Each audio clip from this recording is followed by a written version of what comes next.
Hello everyone, कैसे हो आप लोग। I am Nalini Tyagi and in our previous lecture we have completed exercise 1.1। आज हम लोग 1.2 शुरू करने जा रहे हैं। So let's go. What is in exercise 1.2? Exercise 1.2 का क्वेश्चन नंबर 1 है that express each number as a product of its prime factor. Simple है, आप लोगों को सिर्फ जो वैल्यू गिवन है उसके प्राइम फैक्टर्स निकालने हैं। प्राइम फैक्टर्स आई थिंक आप लोगों को पता है, क्वेश्चन नंबर 1 का फर्स्ट पार्ट है।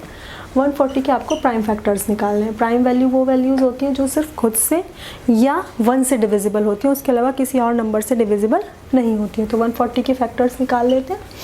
सिंपल है, हमेशा छोटे से स्टार्ट करेंगे। दैट मीन्स 2 से स्टार्ट करेंगे। 2 7 टाइम्स आ जाएगा, 2 35 टाइम्स। आफ्टर दैट 5 से डिविजिबल है, 5 7। ओके, तो इसके फैक्टर क्या आ गए? 2 × 2 × 5 × 7। दैट मीन्स 2 की पावर 2 × 5 × 7। ओके, चलिए पार्ट नंबर 2 देख लेते हैं इसी क्वेश्चन का। 156 के फैक्टर्स करते हैं। अगेन 2 से डिविजिबल है ये भी 2 से डिविजिबल है, ये 3 से डिविजिबल है, और 13 तो किसी से डिविजिबल होता नहीं है। 13 इज द प्राइम वैल्यू। सो इसके फैक्टर्स क्या आ गए? 2 की पावर 2 × 3 × 13। थर्ड पार्ट देख लेते हैं इसी का। थर्ड पार्ट में क्या कह रहे हैं? 3825। देखिए अब 3825 2 से तो डिविजिबल है नहीं, तो ये किससे डिविजिबल है? 3 से। अगर आपको 3 से डिविजिबिलिटी चेक करनी है तो 3 से डिविजिबिलिटी चेक करने का सबसे इजी तरीका होता है सारे नंबर्स को ऐड कर लीजिए। अगर वो जो नंबर ऐड होके आया है वो 3 से डिविजिबल है तो ये नंबर डिविजिबल होगा, अदरवाइज नहीं होगा। अगर आप इसे ऐड करें तो आप देखेंगे 8 × 2 10, 10 5 15 and 3 18। 18 3 से डिविजिबल है तो ये नंबर भी 3 से डिविजिबल होगा।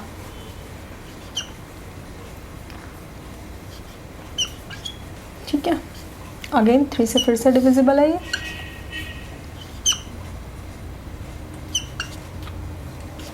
ओके, अब ये नेक्स्ट 5 से डिविजिबल है, नेक्स्ट फिर से 5 से डिविजिबल है, और 17 तो प्राइम वैल्यू है। तो इसके फैक्टर क्या आ गए? 3 की पावर 2 × 5 की पावर 2 × 17। चलिए इसी का फोर्थ पार्ट देख लेते हैं। 5005। 5005 के जब हम फैक्टर्स करेंगे, यहाँ पे कर लेते हैं 5005। तो पहले तो क्लियर है 5 से डिविजिबल है, उसके बाद ये 7 से डिविजिबल होगा।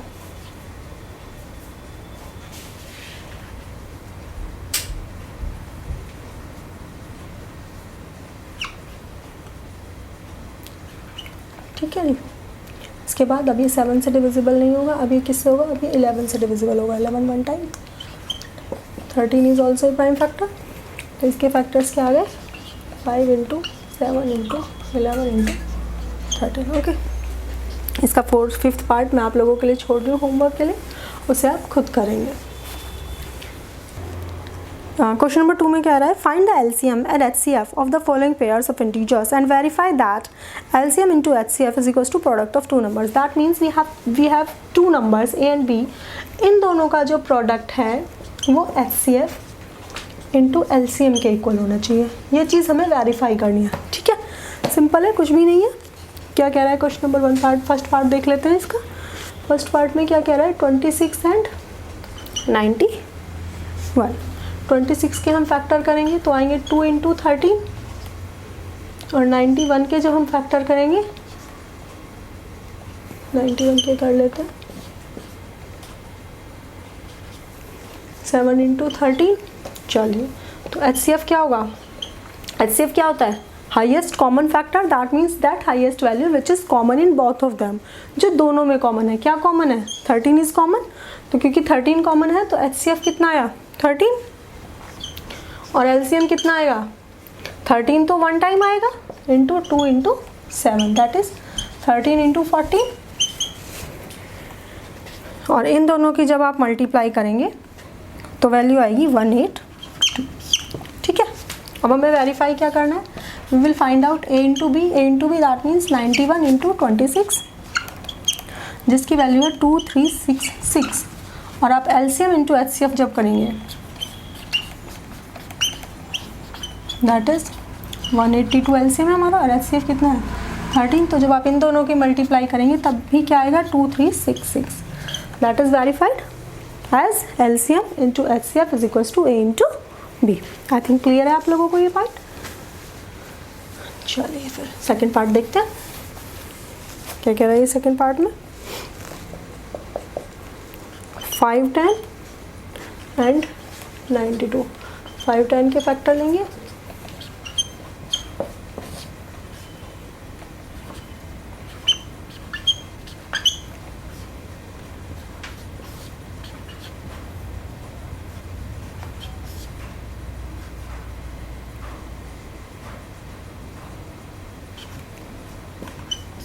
ठीक है जी।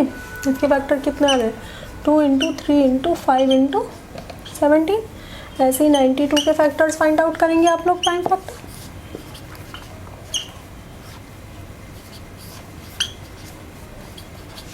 चलिए इसके फैक्टर्स क्या आ गए 2 इंटू 2 इंटू 23। तो आप HCF फाइंड आउट करेंगे। HCF क्या आएगा क्या कॉमन है सिर्फ ओनली 2 इज़ कॉमन 2 के अलावा कुछ भी कॉमन नहीं है। तो HCF कितना आ गया 2। सेम LCM फाइंड आउट करेंगे तो 2 तो सिर्फ 1 टाइम आएगा। उसके बाद 3, 5, 17, 2, 23 और जब आप इन सब की मल्टीप्लाई करेंगे तो वैल्यू आएगी 2, 3, 4, 6, 0। ठीक है ये इन सब की आप मल्टीप्लाई करेंगे तो ये आएगा। और हमें फाइंड क्या करना है A इंटू B। तो A इंटू B कितना होगा 510 into 92 which is equal to 46920। और HCF इंटू LCM क्या होगा 2 into 23460 which is also equal to 46920। तो क्योंकि दोनों वैल्यूज सेम है दैट मीन्स ये भी हमारा वेरीफाई हो गया। ठीक है verification is done. Third part देख लेते हैं इसका। इसके थर्ड पार्ट में क्या कह रहा है 336 एंड 54। 336 के फाइंड आउट करेंगे प्राइम फैक्टर्स 2 से डिविजिबल है फिर से 2 से डिविजिबल है फिर से 2 से डिविजिबल है फिर से 2 से डिविजिबल है अब 3 से डिविजिबल है। ठीक है जी। तो 336 के फैक्टर कितने आ गए 2 into 2 into 2 into 2 into 3 into 7। Same 54 के फाइंड आउट करेंगे तो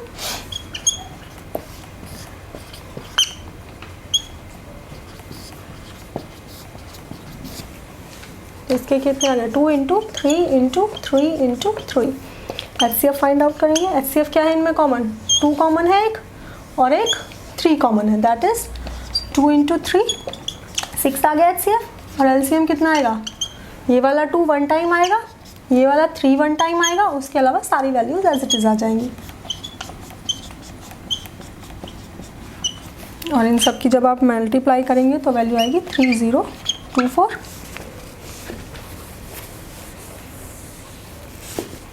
सेम आप A इंटू B जब फाइंड आउट करेंगे तो A इंटू B कितना होगा 336 इंटू 54 जिनकी मल्टीप्लाई होके आएगा 18144।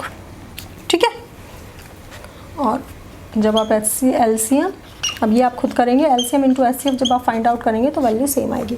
तो क्योंकि दोनों वैल्यू सेम आएंगी तो ये हमारा वेरीफाई हो जाएगा।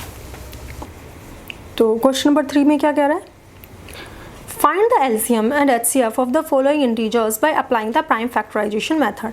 सेम क्वेश्चन है सिर्फ फ़र्क क्या है सेकंड क्वेश्चन और थर्ड क्वेश्चन में। सेकंड क्वेश्चन में सिर्फ 2 वेरिएबल्स थे 2 वैल्यूज़ थी 2 कांस्टेंट वैल्यूज़ थी। थर्ड क्वेश्चन में 3 वैल्यूज़ हमें दी गई हैं। क्या क्या दी गई हैं फर्स्ट पार्ट में हमें भी गए हुए ना 12 15 एंड 21। ठीक है। तो अब 12 के फैक्टर करेंगे तो 2 इंटू 2 इंटू 3 आएगा 15 के करेंगे तो 3 इंटू 5 आएगा और 21 के करेंगे तो 7 इंटू 3 इंटू 7 आएगा।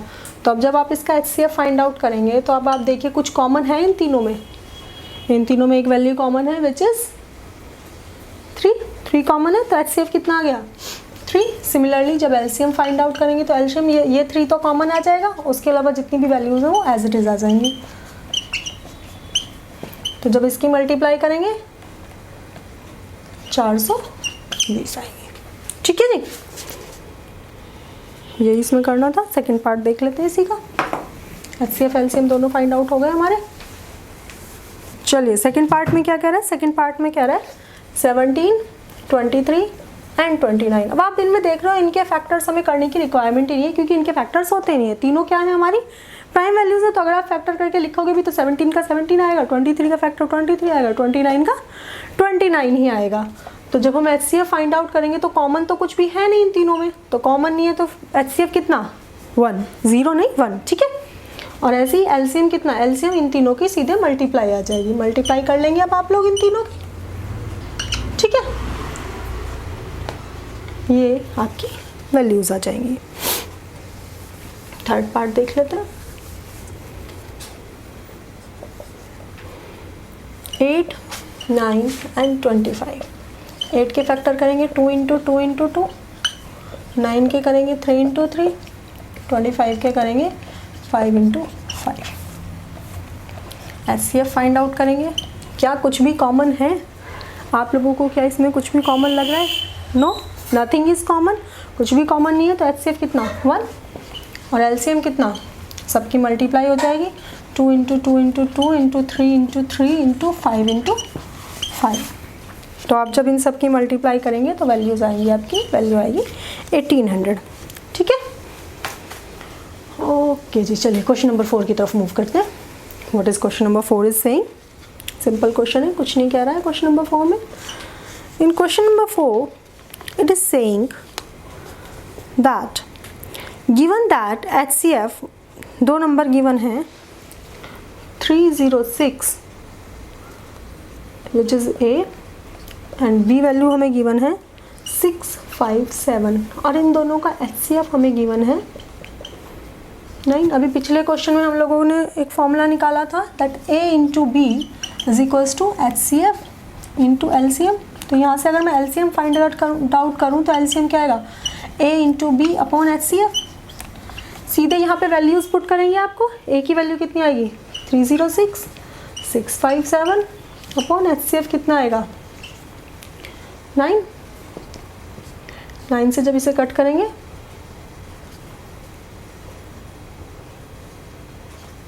34 इंटू 657 जब आप करेंगे तो ये दोनों मल्टीप्लाई होकर आएंगे 22338। ठीक है, ओके। क्वेश्चन नंबर 5 में थोड़ा सा है क्वेश्चन, कुछ नहीं है इस क्वेश्चन में भी, सिर्फ ये बोला है that there is a variable which is 6 की पावर n, एक वैल्यू है 6 की power n। Check whether this can end with the digit 0 for any natural number. किसी भी नेचुरल नंबर के लिए एंड होने के लिए 0 पे क्या कंडीशन होती है, कब हो सकती है? जब उसकी मल्टीप्लाई 2 और 5 दोनों से हो, जब उसके फैक्टर्स में 2 और 5 दोनों हो, क्योंकि 2 और 5 ही तो मिलकर 10 बनाएंगे। 0 कौन बनाएगा? 2 और 5 मिलकर। 2 और 5 के अलावा तो कोई नंबर होगा नहीं जो 10 बना सकता है। तो दोनों का होना मस्ट है, दोनों नंबर्स होने ज़रूरी हैं, चाहे एक एक बार ही हो, बट दोनों के कभी ना कभी दोनों फैक्टर में आने चाहिए। जब हम इस 6 के फैक्टर करेंगे तो 6 के फैक्टर क्या आएंगे 2 इंटू 3 की पावर n। इसे हम कितना भी एक्सटेंड कर लें, n की वैल्यू कुछ भी हो 2 इंटू 3 ही रहेगा हमेशा। ये हमेशा 2 इंटू 3 ही रहेगा। 0, 1, 2, 3, 4 n की वैल्यू कुछ भी हो, एनीथिंग, किसी भी कंडीशन में 5 नहीं आएगा उसके फैक्टर्स में। समझ रहे हो ना बात? यहाँ पे समझने वाली बात है कुछ नहीं क्वेश्चन में कि 5 कभी भी नहीं आएगा, क्योंकि 5 कभी भी नहीं आएगा। दैट्स वाई ये कभी भी 0 से एंड नहीं होगा। तो आप सीधे लिखोगे as there is no 5 in the factor of 6 की पावर n, therefore 6 की power n can never end with 0। ठीक है जी, बस यही करना है और कुछ नहीं है इसमें। क्वेश्चन नंबर 6 देख लेते हैं, सॉरी हाँ 6 देख लेते हैं। क्वेश्चन नंबर 6 में क्या कह रहा है, explain why 7 into 11 into 13 plus 13 and 7 into 6 into 5 into 4 into 3 into 2 into 1 plus 5 are composite numbers. क्या है, 7 into 11 into 13 plus 13, 7 into 6 into 5 into 4 into 3 into 1 plus 5 are composite numbers. ये दोनों कभी भी प्राइम नंबर्स नहीं होंगे। तो आपको इसे मल्टीप्लाई नहीं करना है, डोंट वरी, मल्टीप्लाई नहीं करना है। आप सीधे देखिए, अगर आप इस वैल्यू को और इस वैल्यू को देखें तो दोनों में 13 है, 13 दोनों में कॉमन ले सकते हैं। ठीक है जी, 13 हमने कॉमन लिया, अंदर कितना बचा, 7 इंटू 11 प्लस 1। और सेम जब हम यहाँ पे देखते हैं तो यहाँ पे क्या कॉमन है, 5 कॉमन है, तो ये कितना आ गया, 7 into 6 into 4 into 3 into 1 plus 1। अब ध्यान दीजिए, प्राइम नंबर्स हमारे क्या होते हैं, प्राइम नंबर्स हमारे वो नंबर्स होते हैं जो सिर्फ खुद से या 1 से कटते हैं। किससे कटते हैं, या तो खुद से या 1 से। लेकिन अगर मैं इसको देखूं तो ये वैल्यू 13 से डिविजिबल है, this value is divisible by 13। यहाँ पे हमें दिखाई दे रहा है कि 13 से तो डिविजिबल होगी ही होगी, प्लस इस नंबर से भी होगी, जो भी ये कैलकुलेट होके आएगा, हमें कैलकुलेट करने की जरूरत नहीं है, बट जो भी ये वैल्यू होगी उससे भी डिविजिबल होगा। तो ये तो 2 नंबर से डिविजिबल हो गई, जबकि प्राइम वैल्यू सिर्फ खुद से डिविजिबल होती है। ठीक है, सेम यहाँ पे आप देखिए, ये 5 से डिविजिबल होगा ही होगा, कंफर्म है कि ये 5 से डिविजिबल होगा ही होगा। तो क्योंकि ये 5 से भी डिविजिबल है और इस सारी वैल्यू से भी डिविजिबल है, दैट्स वाई ये दोनों कभी भी प्राइम वैल्यू नहीं हो सकते। सो